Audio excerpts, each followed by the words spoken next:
sugar on me, honey, too. It's a real live boogie and a real live hold down. Don't be a bitch, come take it to the floor now. Woo! Huh. There's a tornado in my city. Hit the basement. That shit ain't pretty. Rugged whiskey. We surviving. Of red cup kisses, sweet redemption, passing time, yeah. Ooh, one step to the right. We headed to the dive bar we always thought was nice. Ooh, run me to the left, then spin me in the middle, boy. I can't read your mind. This ain't Texas, ain't no hold'em. Lay your cards down, down, down, down. So park your Lexus and throw your keys up. Stick around, round, round, round, round. Stick around. And I be Amigos, buenas tardes. ¿Cómo está esa gente? ¿Cómo recibieron ese año? Bueno, yo espero que maravillosamente bien, que hayan estado en familia, ¿verdad? Que en realidad eso es lo que importa. Y bueno, que lo hayan celebrado bien. Nosotros de verdad estuvimos con frío, con lluvia, porque el tiempo aquí en esta parte de España estuvo bastante frío, con mucha lluvia. Y bueno, espero que de verdad lo hayan recibido muy bien. Así que gracias por conectarse por todas las redes. Recuerden, por Instagram, por Facebook, por YouTube, no sé, estamos en otras. Se me olvidó. Y bueno, recuerden que hoy vamos a estar hablando con el super director Carlos Sedes, el director de cine. Nos va a hablar un poco sobre, bueno, lo que es el cine en la actualidad, qué está haciendo, porque hace mucho tiempo nos había concedido otra entrevista y nos contó un poco de lo que él ha hecho. Así que bueno, vamos con el tema de Dua Lipa. ¿Con cuál vienes? ¿Con cuál arrancamos? Y ya venimos con la entrevista del director de cine. Ya volvemos con Carlos Sedes.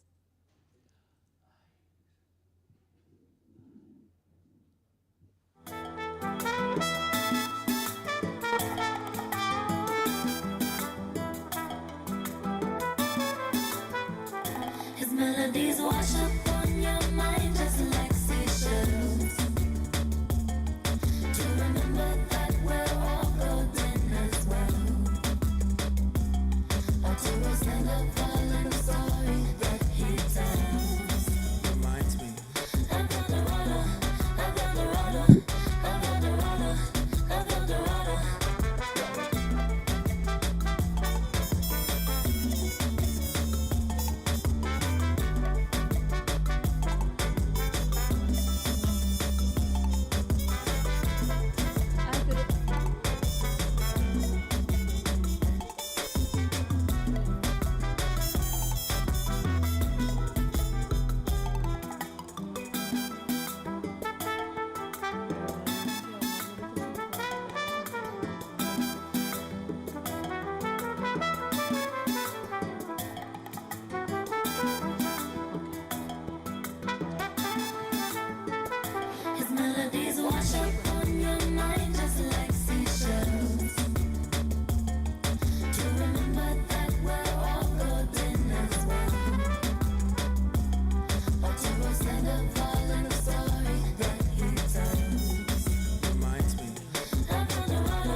6:15 de la tarde estaremos aquí acompañándolos. Gracias por su sintonía desde varios países del mundo y especialmente en España.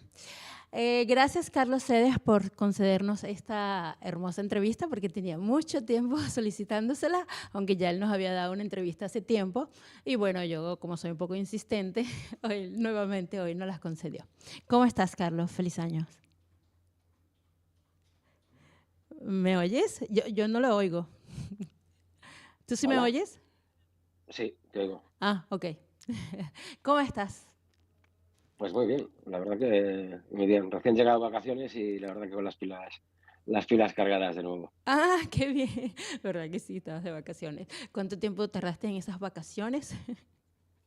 No, muy poquito, la verdad. Estuve pues una semanita por mi tierra, por Galicia, disfrutando ahí de la familia y de los buenos comeres de mi zona, la verdad. O sea que muy a gustito. Ah, qué bien, qué bien. Es bonito cuando uno retorna a su lugar donde nació, qué lindo. Y estar con sus seres queridos, muy bonito. Mira, Carlos, estuve leyendo algo sobre que existes no sé si ya salió, o sea, si ya está publicado, lo de la película La Viuda Negra, no.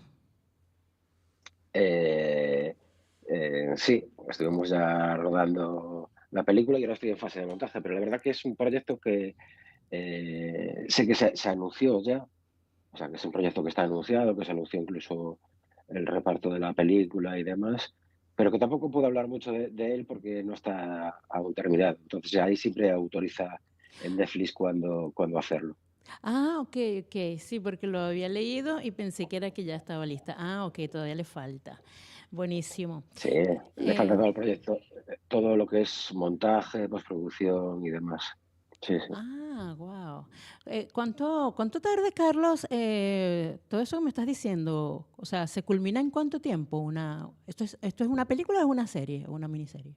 Esta es una película para Netflix y esto en rodaje, pues tardó de rodaje puro, ¿eh? No con preproducción incluida y demás. Con rodaje puro fueron 8 semanas y media más o menos de rodaje para una película. Y, y ahora todo el proceso que nos queda de montaje, postproducción, música, que será pues 4 o 5 meses. Ya sé que aún le queda. Ah, wow, qué bien. O sea, que tú nunca estás, Sí, sí. tú estás siempre, cuando culmina una película, inmediatamente te montas en otra o descansan. No, a veces lo que vamos haciendo es, bueno, depende. A veces no tienes más ofertas y tienes que esperar a que te llegue la siguiente. Pero muchas veces lo que empiezas a hacer es combinar. Ya estoy haciendo montaje de esta película y como el proceso es tan largo, pues a lo mejor ya estoy haciendo la preproducción de lo siguiente, ¿no? Ah, ok, qué bien.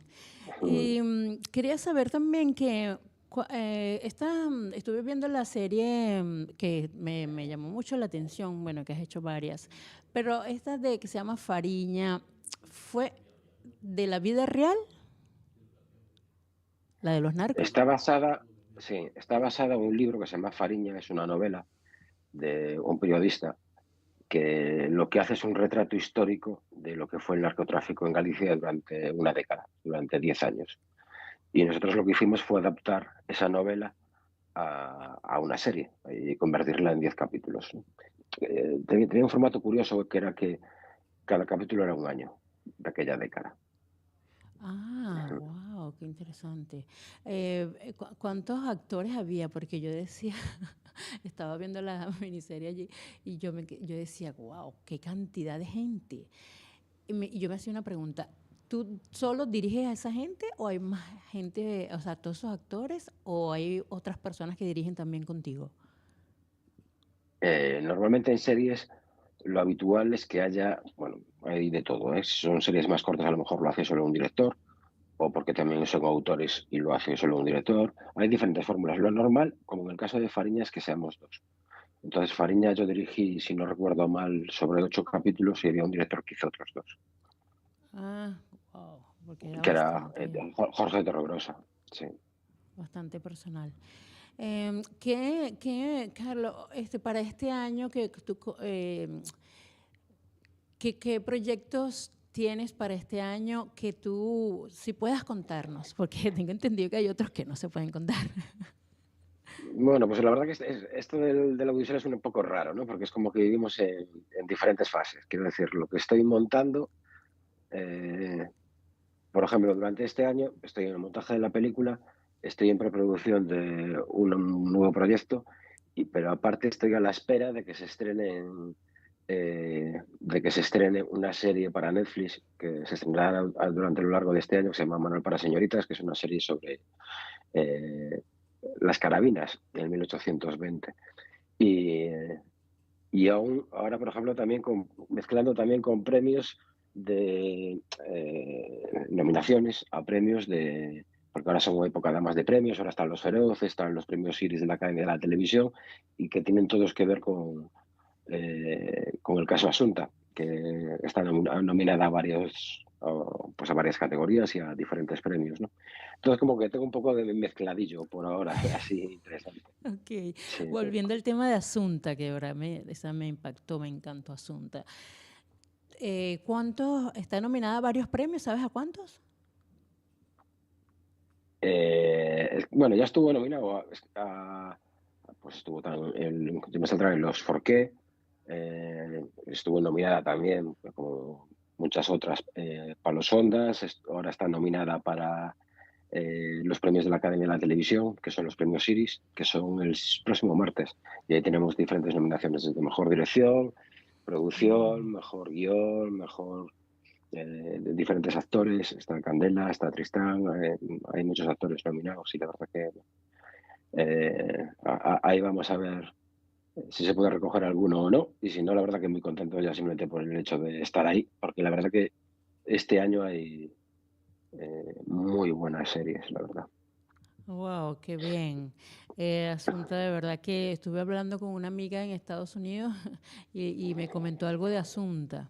Y me dice, wow, de verdad que eso me dejó impactada, qué caso tan real, la dirección, o sea, todo estuvo buenísimo, me encantó la serie. Y ¿a cuántos países alcanzó Asunta? O sea, ¿a cuántos llegó? Asunto, la verdad que fue, digo, para mí como novedad, quiero decir, yo creo que fue la serie que y de repente no contaba con ello. Eh, Llegó a ser la segunda serie más vista en esas semanas a nivel mundial en Netflix, y se convirtió en el 13º producto más visto de Netflix del año pasado.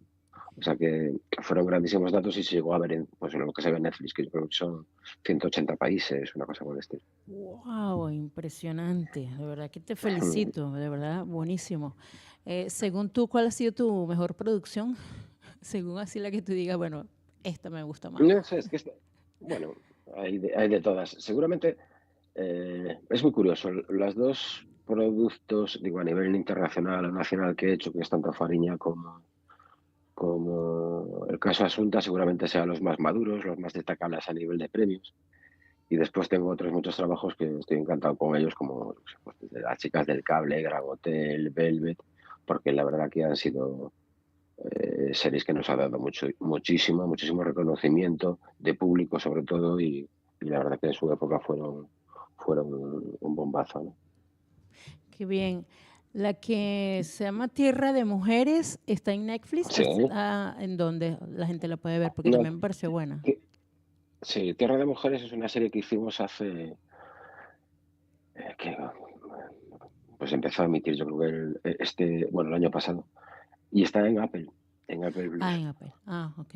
En Apple Plus tengo dos, esa, que es Tierra de Mujeres, y otra que se llama Now and Then, que es Ahora y Antes. Y son las dos series que hicimos para Apple.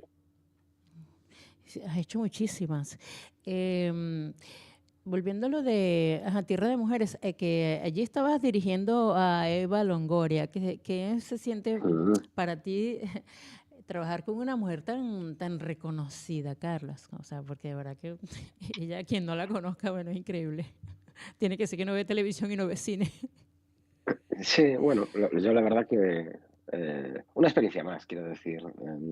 En mi trayectoria sí que es verdad que normalmente tengo la suerte de trabajar con grandísimos actores nacionales, y esta era la primera vez que hacía algo que primero era mezclado también un poco español y inglés, porque la serie se hablaba en cualquiera de los dos idiomas. Y la verdad que fue un honor trabajar con ella, nos lo pasamos muy bien, me parece que es una actriz cómica maravillosa y después pues, como persona la verdad que muy maja y la verdad que se hizo muy fácil trabajar con ella. Sí, se le ve que es muy sencilla. Y también hay una que se llama La Embajada, Carlos. Ujú. ¿Esta de qué se trata? ¿También es miniserie? No, esa fue una serie hecha para Antena 3 ya hace, Hace mucho tiempo. hace 8 o 10 años. Sí. Y era sobre, bueno, sobre una embajada, una embajada española en Tailandia. Y hablaba sobre todo, intentaba hablar de la corrupción, ¿no? A diferentes niveles. Ah, qué bueno. Ujú. O sea que tú has tratado todo tipo de temas en tu series. La verdad que sí, no es que tenga un género en concreto y solo, sino que tengo la suerte de haber hecho un poco de todo. Desde mis inicios en Galicia, series seguramente más familiares, de cortes más británico, pero seguramente también es más cercano al gallego. Y he hecho de todo, de género policial, True Crimes ahora, historias de amor, bueno, un poquito de todo, algo más social. Mm. ¿Y con cuál te identificas más? ¿Con cuál género? ¿Ves? No, no me gusta tanto lo de la identificación con cosas. Sí que me gusta mucho el thriller, la verdad, pero eh, lo disfruto todo y me gusta muchas veces, sobre todo lo que no he hecho. Cuando me llegan esos retos de que de repente te vuelven a espabilar, de decir, bueno, por aquí no he transitado y me gustaría saber qué se siente, pues me gusta ese tipo de sensaciones, de que sigues aprendiendo. Y tengo ahora 51 y 52, pero me gusta tener esa sensación de que cada día aprendo algo, ¿no? Qué bien, qué bien. Bueno, uno siempre está en constante aprendizaje, tienes razón. Y de todas estas series que has hecho, por lo general trabajas más con gente joven o con gente ya de cierta edad. O sea, ¿has trabajado más con jóvenes o con personas ya de cierta edad, de 35, 40 en adelante? Depende del proyecto, no, no creo que tenga que ver con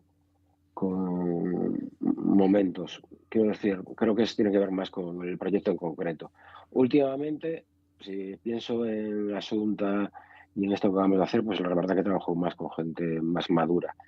Pero Manuel para Señoritas, por ejemplo, he trabajado con gente muy joven y he trabajado con gente joven, pues eso, desde los inicios de en Velvet, en Gran Hotel, en todas aquellas series, pues lo normal es que el casting fuese jovencito. Ah, qué bien. Una pregunta, ahorita hablando otra vez nuevamente de Asunta, la niña que participó en Asunta, Carlos, Ujú. ¿esa la seleccionas tú o la escoge otra persona? La selección es muy curioso. La selección no tiene que ver, evidentemente, quiero decir, hay siempre muchas personas que opinan sobre la elección de un casting. eh, y después el tipo de productora, pero normalmente para eso hay una persona Inevitable. encargada, en este caso es Conchi Iglesias, que es la directora de casting. Yo voy al casting y a partir de ahí empezamos a decidir qué nos gusta a cada uno. Después viene el productor y también nos dice, después viene la plataforma o la cadena de televisión y también tiene que decir, ¿no? Pero bueno, normalmente no estamos tan alejados. Y muchas veces las personas que presentamos, pues te diría que el 80% de las veces son las elegidas, ¿no? Ah, wow, yo pensé que o sea, que lo decidías tú. No, no es así. No, yo me imagino que a nivel pero esto es una industria, ¿eh? Quiero decir, aquí todo el mundo opina y para bien, ¿eh? Eso es así. Sí que es verdad que si de repente pues te llamas Pedro Almodóvar, pues seguramente a Pedro Almodóvar pues, le sea más fácil realmente escoger lo que él quiere y cómo lo quiere. Pero bueno, aquí estamos muy acostumbrados a que, pues eso, que los directivos de las plataformas también tengan su opinión, porque realmente son los que también los que pagan, ¿no? Y los productores. Entonces, tienen que también estar muy convencidos de que esa idea que tú les estás dando, o sea para ellos también acertada. Exacto, sí, porque si es en conjunto tienes razón. Y bueno, es que no sé si puedes, porque lo de la viuda negra vi que era un caso de la vida real. Ujú. Eso te ha sucedido ahí en Valencia, en el barrio de Patrais. Sí, lo vi. Ujú. Y wow, increíble. Sí. ¿Te gusta más hacer temas de la vida real o, o te da igual? Mm, complicada. No lo sé, o sea, no tiene por qué ser solo de la vida real, ¿eh? La vida real hay algo que me gusta siempre, que es que de repente te pone un espejo social, ¿no? Eh, y eso me gusta, quiero decir, habría hablar, ves, la gente no, a veces como que ve un error en eso y para mí no.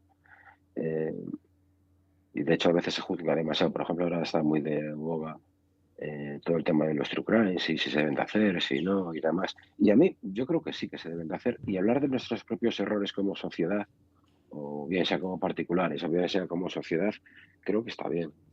Creo que de esas cosas deberíamos de aprender y no para que no después no se vuelvan a repetir, ¿no?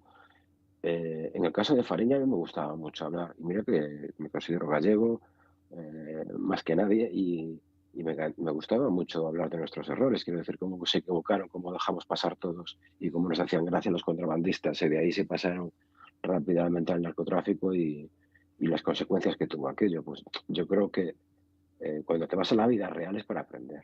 Es igual también cuando nos vamos muchas veces a hacer ficciones de época.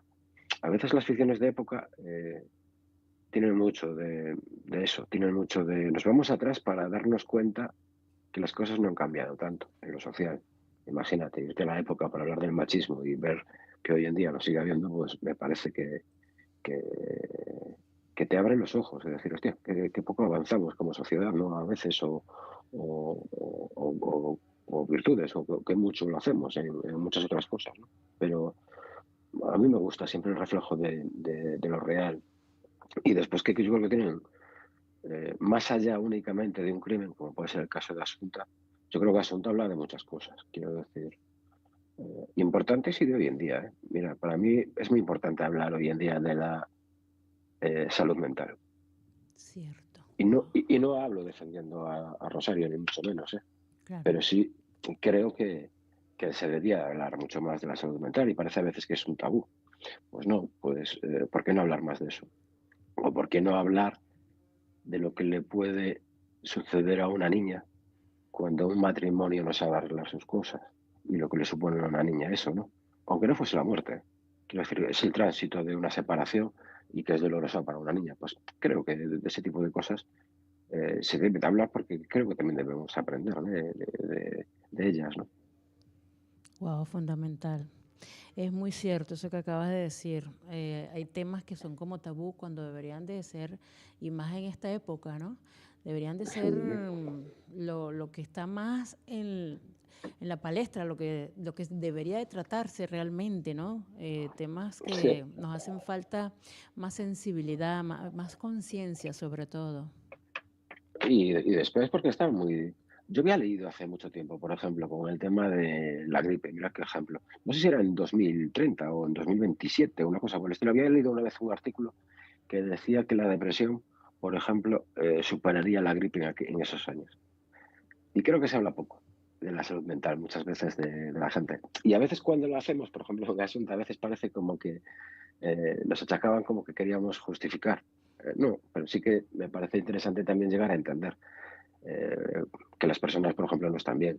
Y hay que entenderlo. Eso no justifica después los actos o los hechos. Es que eso no tiene que ver una cosa con la otra. Pero creo que es importante ser más maduros en las cosas que contemos y desde dónde las queremos contar. No únicamente decir, este es un asesino o esto es un tal y ya está. ¿Quién es el asesino? En un juego, ¿no? Pues creo que hoy en día los thrillers eh, intentan ser más maduros e intentan contar más cosas, no únicamente el que sucedió. No, el que sucedió quiero decir el hecho de cómo sucedió aquella noche. A veces es mucho más interesante lo que pasó antes, ¿no? Exactamente. Yo siempre he dicho que todo problema tiene un porqué y yo siento que no se va al fondo de ese problema, ¿no? Porque si hay ¿cómo se llama? Tanta falta de salud mental, bueno, eso tiene un precedente, tiene un hecho, o sea, si sucede es por algo, ¿qué es lo que está sucediendo, no?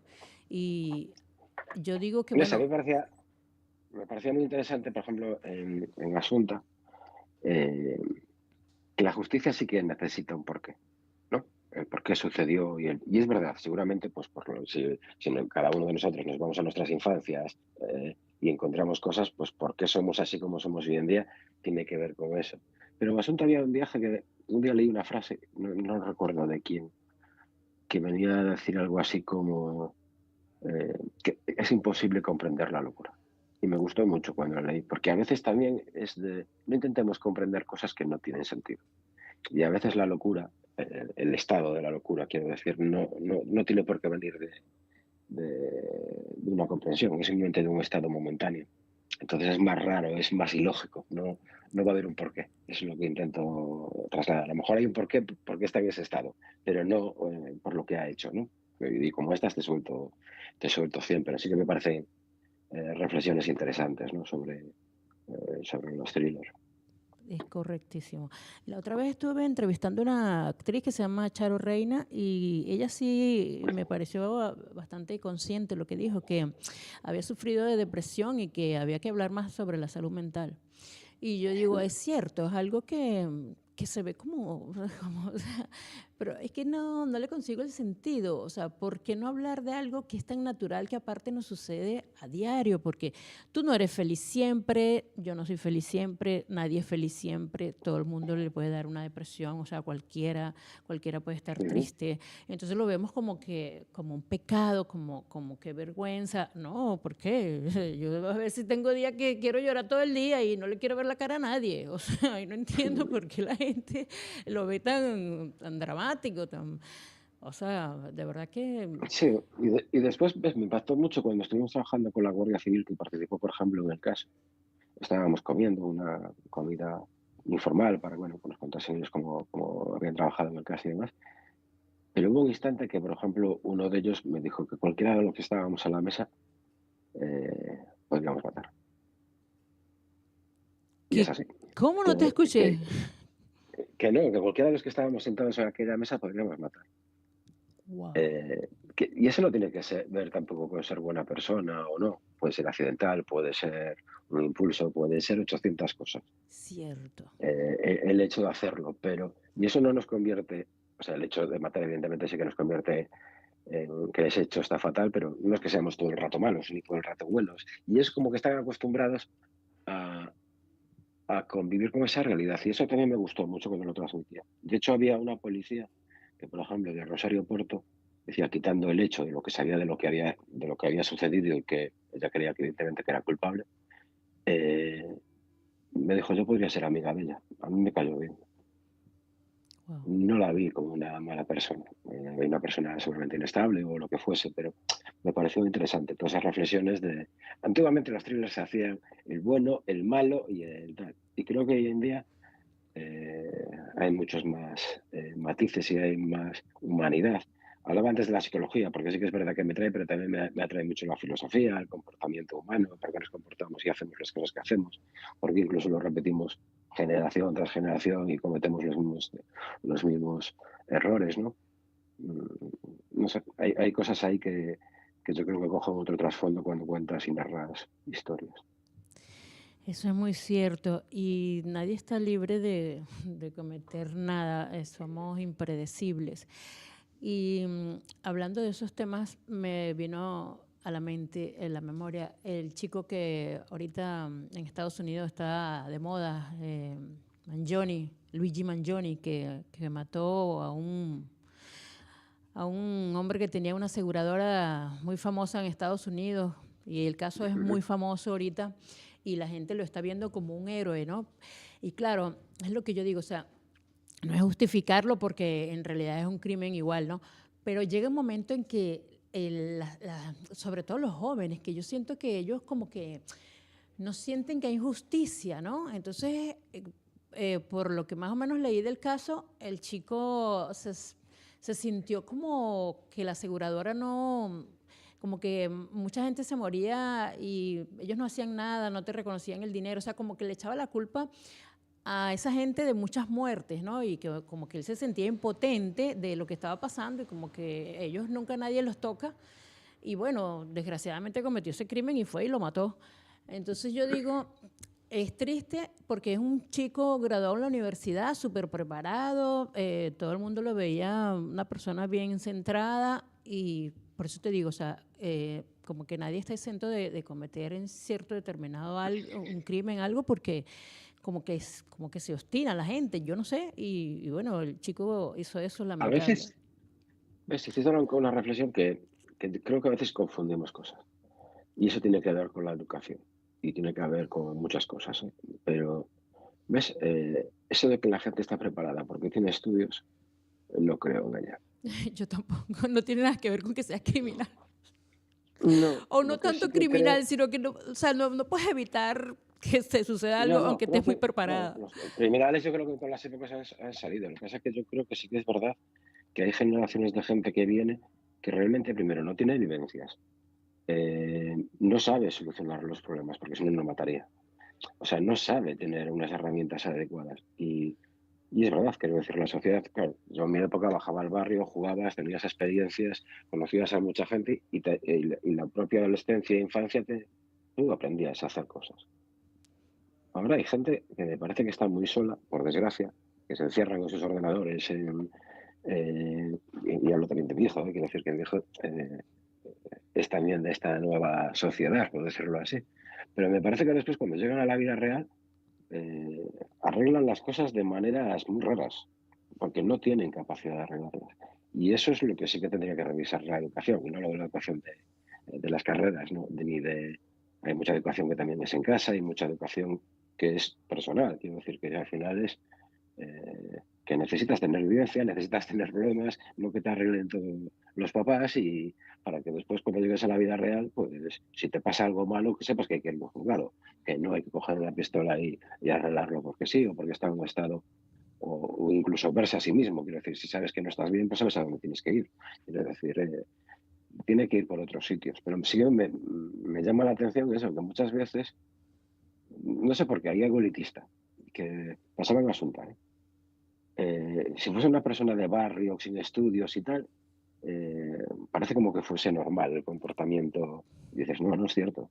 Y esa gente se sabe comportar muy bien y esa gente normalmente tiene herramientas para solucionar las cosas.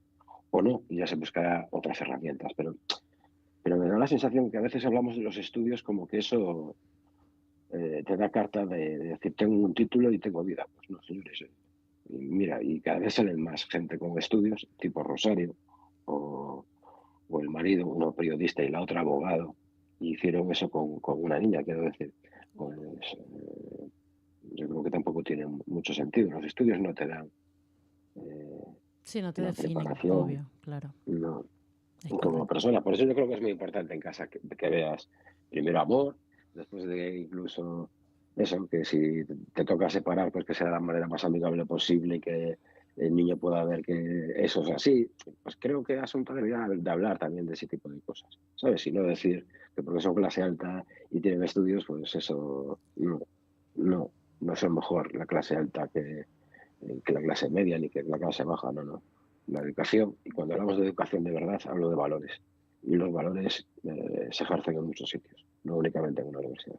Mira, en eso está, wow, increíble. Pensamos exactamente igual. Yo hasta siempre he pensado que la gente más pobre, la gente más humilde, bueno, no sé, es como mi concepto o lo que yo conocí, no sé. Yo la veo como gente como con más sentimientos, gente que a veces no tiene ni qué comer o si tiene algo para comer es capaz de compartirlo. Y conozco gente que le sobra y no lo quiere compartir. Sí, de Entonces, todo. siento que para mí, no sé, en mi opinión, la gente que viene de abajo o se encuentra abajo o es muy pobre, tiene como mejor corazón. No sé, es como mi Bueno, apreciación. corazón, valores, Exacto, valores. muchas cosas, pero y no creo que sea tampoco soy frívolo, quiero decir, no porque sea rico o ser pobre, o sea, no, pero creo que eh, una persona con dinero puede darle a sus hijos muchas cosas, quiero decir, desde cariño, desde valores, desde de la misma manera que una gente de clase media, pero creo que a veces confundimos eso, es decir, que se tiene estudios con que a lo mejor no tiene vivencias personales, que no sabe cómo arreglar las cosas, que sabrá mucho de matemáticas, pero no sabe nada de la vida. O sea, es una cosa a veces De vivencias, creo, no sé. de- sí, sí, de vivencias, pero claramente. Sí, sí. Sí que es verdad que a lo mejor si naces en una casa más o menos acomodada, pues tus maneras de, a lo mejor no tienes tantos problemas que resolver. Entonces eso te genera que no tengas vivencias a muchos niveles, ¿eh? Quiero decir, bueno, pues vivir que tu padre está en paro, vivir pequeñas cosas te enseñan cosas. Exacto. Y, Enseñan y, cosas. y después también para valorarlas. Quiero decir que al final eh, lo más importante es como que sería ser felices, no ser ricos, ¿no? Hay algo de eso que eso ojalá también se enseñase, quiero decir. Aquí parece que hay una historia con la titulitis y con, no, yo quiero estudiar porque eso me tiene que hacer feliz y porque quiero dedicarme a esa profesión y esa profesión es pasional para mí, pues creo que tiene que ser el camino, no únicamente la del dinero, ¿no? Creo que tiene que haber muchas más cosas.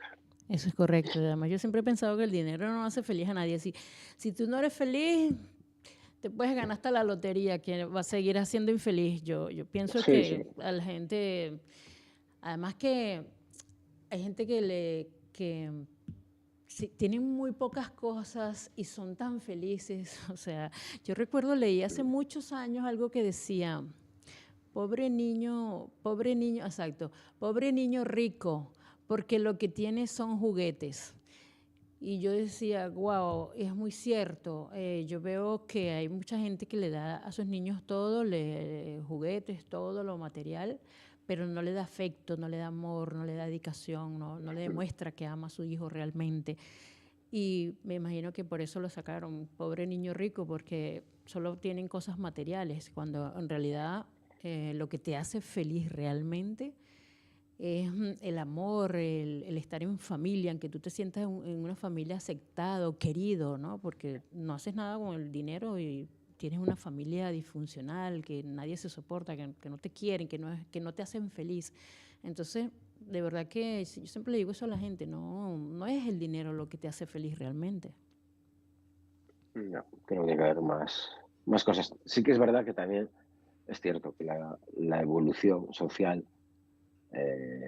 y para bien, quiero decir, hoy en día, bueno, antiguamente, ¿qué pasaba? Pues mi madre no trabajaba, mi padre sí, mi madre me cuidaba, mi madre me mimaba y mi madre tal. Hoy en día la sociedad ha cambiado, hoy necesitas eh, primero que necesitas que trabajen los dos y después que también me parece que es bueno que trabaje, evidentemente, la mujer y que tiene los mismos derechos que nosotros a hacerlo y hacer.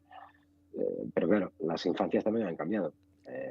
Ahora el número de niños ya es menor que antes, porque no puedes tener la hipoteca, las cosas, incluso para ellos también ha cambiado. Quiero decir, para un niño, pues tiene eso, a lo mejor tiene más horas solo sin sus padres, a lo mejor hay una persona que lo cuida, o un abuelo, o tal, pero bueno, es que es verdad que la sociedad va hacia un sentido y pocas veces hay que cambiarlo, igual que el consumo, quiero decir, el consumo, cómo se consumía la televisión en mi época, cómo se consume hoy en día, no tiene nada que ver, ¿no?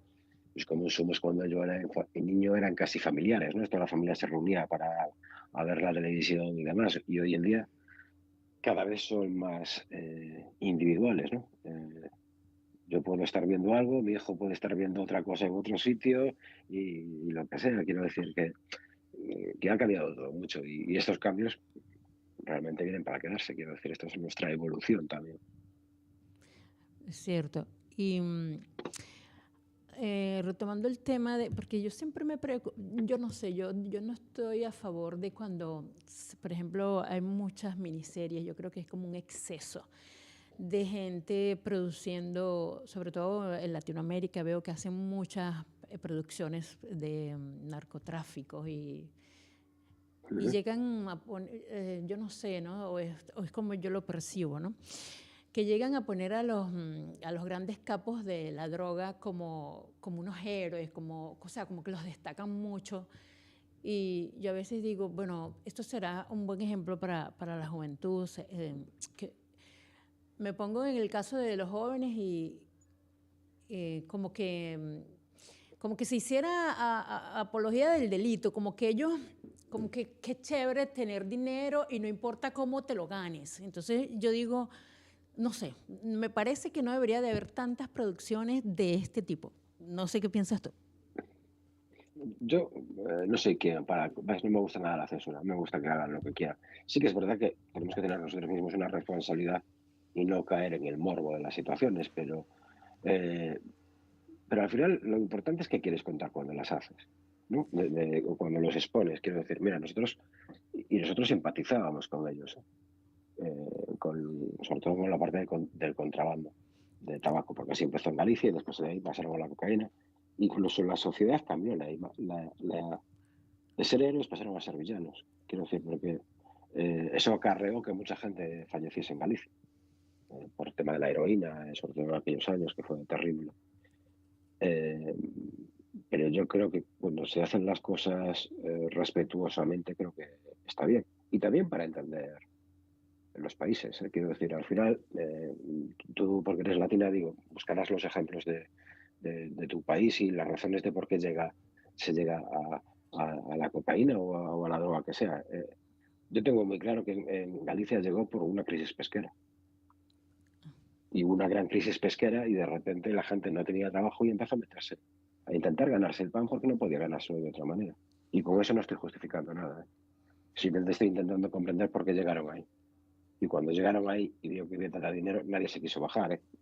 Se hicieron cada vez más egoístas y no les importaba que falleciese gente. Pues bueno, eso hay que controlarlo. Y mira que Galicia, sí, fue la mayor entrada en los años 80, 90, fue la mayor entrada de cocaína hacia Europa. Quiero decir, entraba muchísima. Pero nosotros, bueno, creo que fuimos respetuosos haciéndola, quiero decir. Lo hicimos como estaba contada la novela y lo hicimos como se comportó la sociedad. Que al principio nos hacía gracia a todos, el tema del contrabando, del Winston, de batea, que le llamábamos y demás, y todo eso generó algo que dejó de hacernos gracia a todo. Pues, pero porque también creo que es muy importante eso, que la gente cambie las maneras de pensar. ¿Sabes? Y no creo que hagamos o Pablos Escobares o...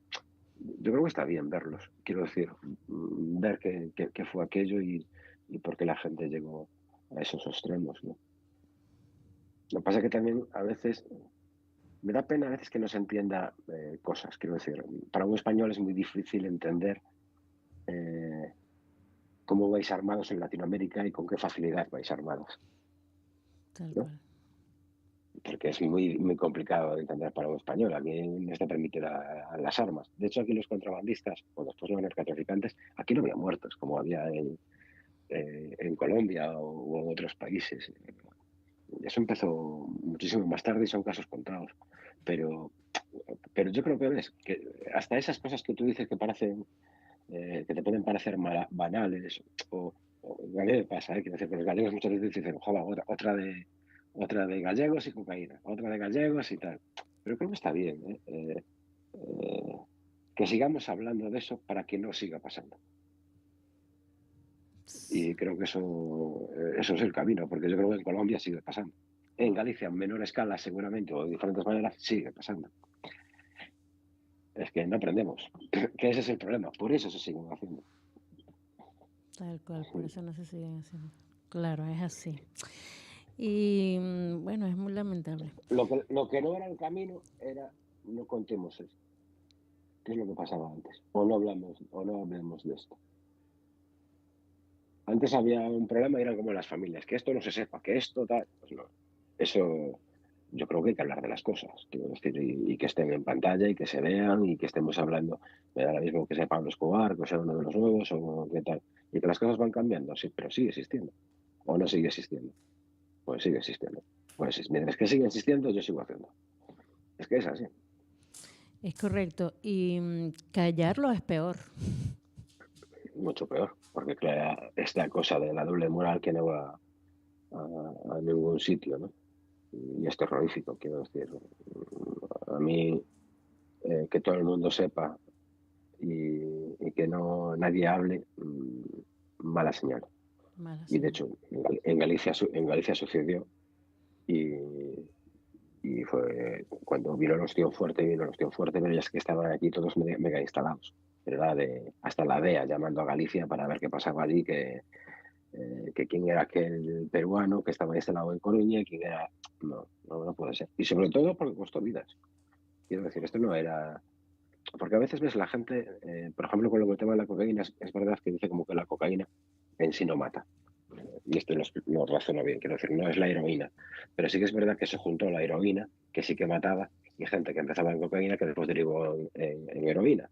Entonces, no sé, es todo un lío. Pero yo creo que lo más sano, democrático y demás es poder hablar de las cosas.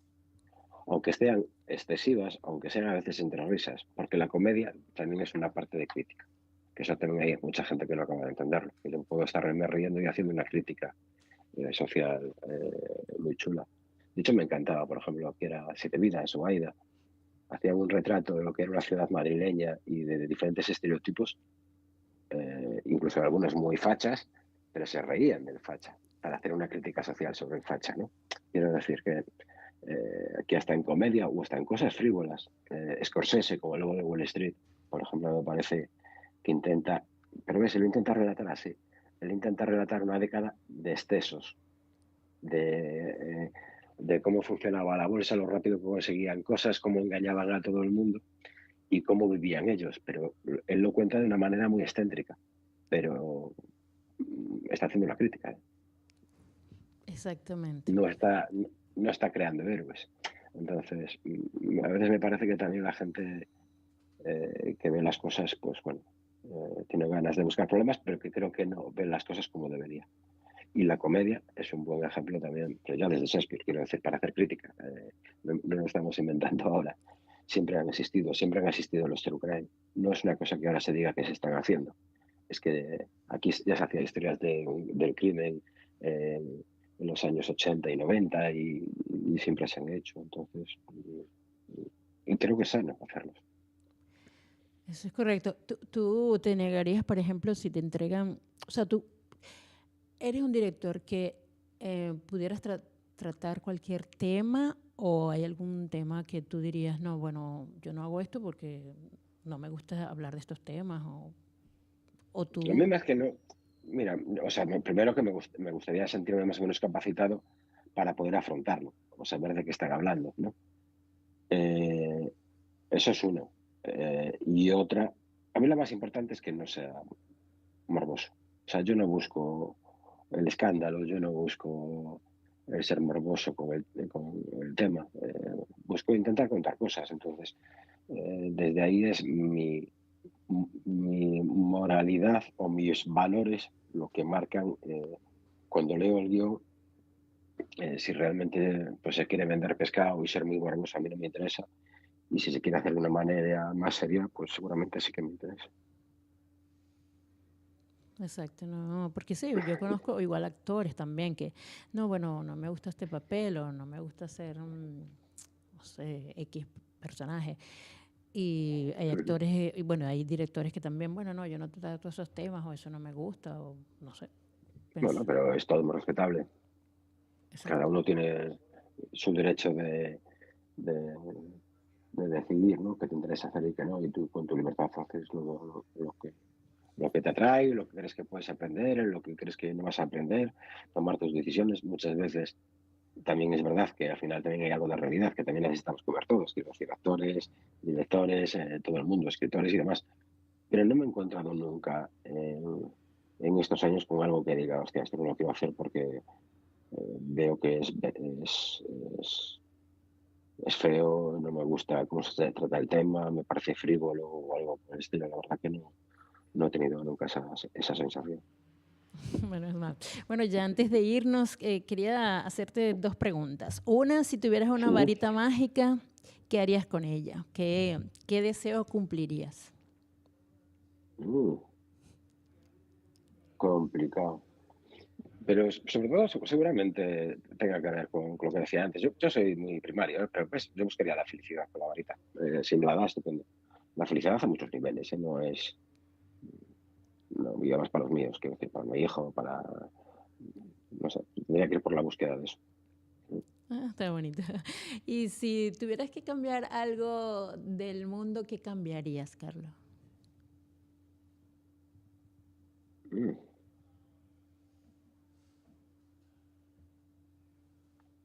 Es raro, lo que voy a decir va a ser muy ambiguo, pero la calidad de pensamiento, me quedo con eso.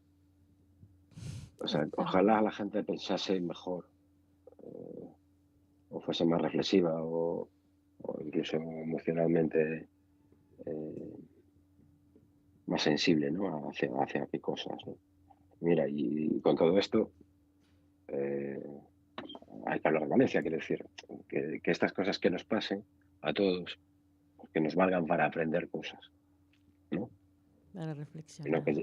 y no que lleguen unos franceses primero, por ejemplo, a echar una mano ahí, ¿no? Pues alguien tendrá que llegar, y ahora mismo que sea el autonómico, que sea el estatal o que sea quien sea, ¿no? Creo que tenemos que tener mejor calidad de pensamiento y esa calidad de pensamiento nos va a hacer que nos ayudemos mucho más. Es que creo que tiene que ser así.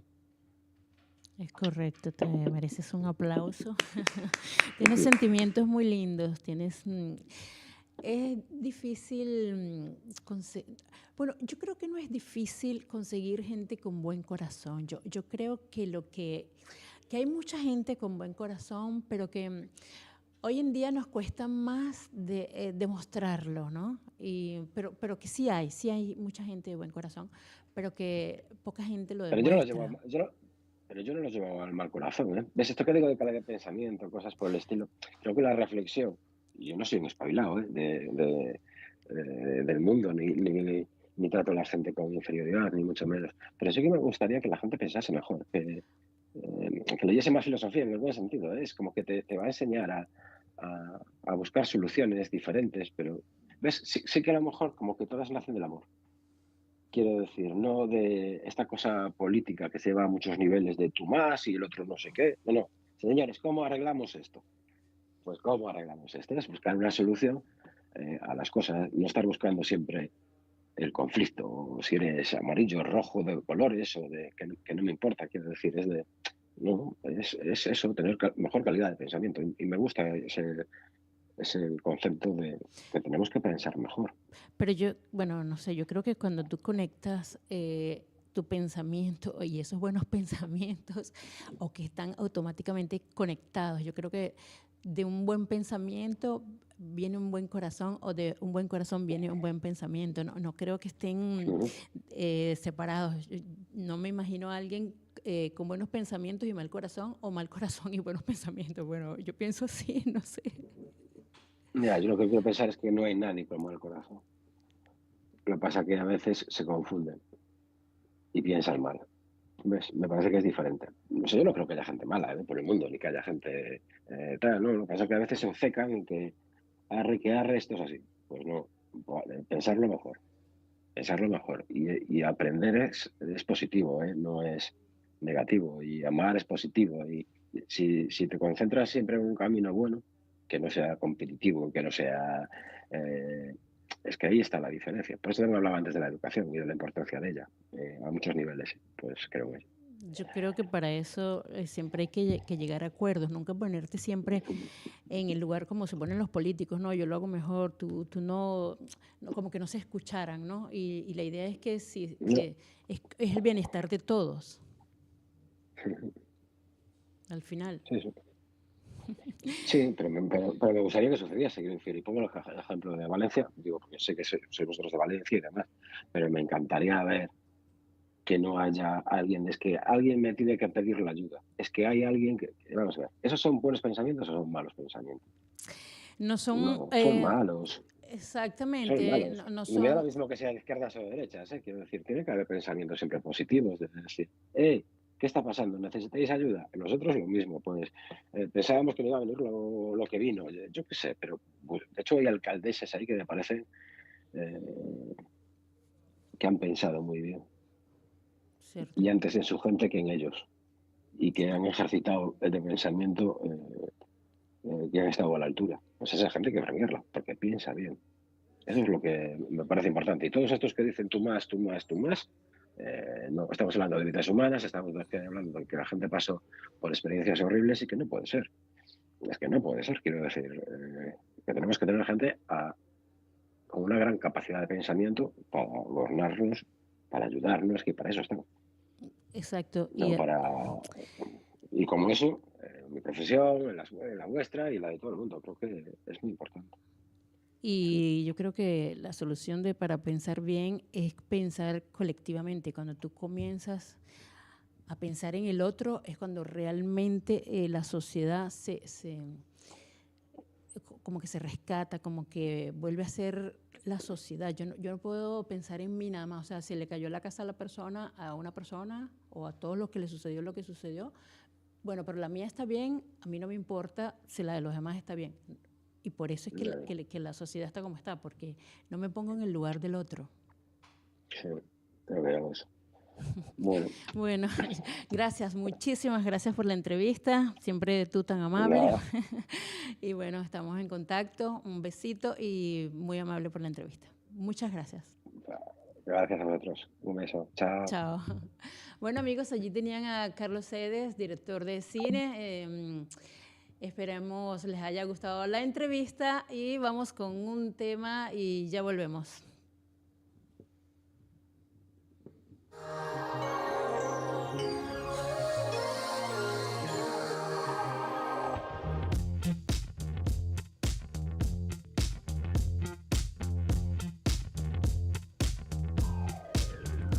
After midnight, me and my thoughts alone. There's a part of me that wants to steal your heart, and a part that tells me don't. 'Cause I'm no good at giving up control. Are you worried that I might find something wrong? 'Cause I'm worried that I won't.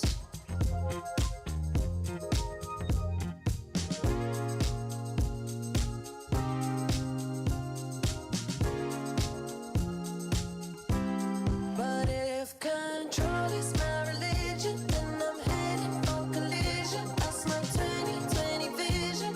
Please, what you doing to me, baby? I'm scared to death that you might be the one to change me. You're in my head and now you're clouding my decisions. Got me heading for collision. What you doing to me, baby? Oh, what you doing to me?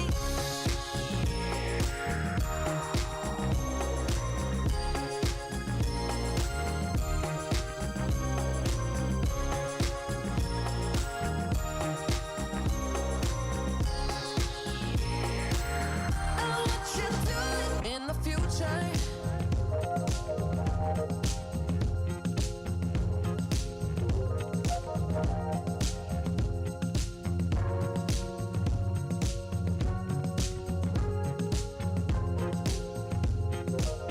Oh, what you doing in the future? I see you next to me, but I can't shake the feeling that there's more to life in the time between. But if control is my religion, then I'm heading for collision. That's my 20/20 vision. Please, what you doing to me, baby? I'm scared to death that you might be the one to change me. You're in my head and now you're clouding my decisions. Got me heading for collision. What you doing to me, baby? Oh, what you doing to me?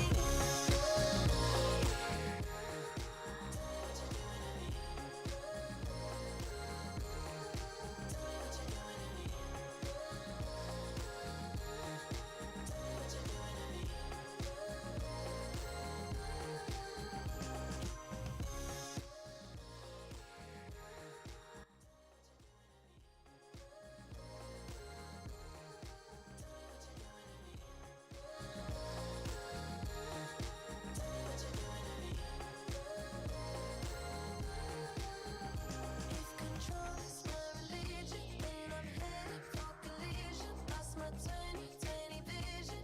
Please, tell me what you do. If control is my religion, then I'm heading for collision. Lost my 20/20 vision. Please, what you Amigos, aquí estamos nuevamente en Rusafa Radio. Recuérdalo por todas las plataformas: YouTube, Facebook, Instagram. Nos puedes escuchar por todas las plataformas que quieras. Allí estamos todos los miércoles a las 6:15 de la tarde. ¿Quién te habla? Mauri Sanabria. Estamos aquí leyendo algunos mensajes que nos enviaron. Uno desde Argentina, de Mónica. Muchísimas gracias, Mónica, siempre allí pendiente. Un abrazo desde acá. Dice sí, Maurice, muy interesante escuchar al director Carlos Cedes con una mirada tan realista. Les mando un saludo, soy Mónica desde Argentina. Qué tiempo tan revibles, desde el 79 al 89 fueron demoledores en cuanto a la cocaína, heroína, en fin. Hay que querer a los demás, mirarse al espejo y decir si ni somos tan feos ni somos tan tontos. Así que adelante, y por todas a quienes les guste bien y a quienes no también. Es un mensaje un poquito largo. Alguien lo escribió desde Córdoba. Un abrazo y un saludo para Vanessa. Muchas gracias por escribir. Hay otro para Carlos, con todo cariño, el director de cine y valenciano. Lo que sucedió en Valencia ha sido terrible, un tema brutal, y confío en que más tarde o más pronto hayan responsabilidades de lo que han hecho, de lo que está claro, y que han ido por todas las huertas valencianas. Saludos desde Córdoba, Nieves. Un abrazo a Nieves, muchísima gente escribiendo. Muchísimas gracias por estar allí, y creo que ya es hora de irnos, ¿no? Bueno, sí, se acabó el programa, señores. Me instalé a hablar con el director, se nos va el tiempo. Gracias por escucharnos. Bueno, que hablo para ustedes, Mauricio Sanabria. Vamos a ver quién entrevistaremos el próximo miércoles. Creo que voy a tener unas chicas que nos van a hablar sobre su vida y su historia de vida. Una escritora cubana, que vamos a hablar sobre temas de mujeres que han salido adelante bastante admirables. Así que bueno, los espero el próximo miércoles a las 6:15 de la tarde. Chao, un besito, nos veremos el miércoles. Saludos.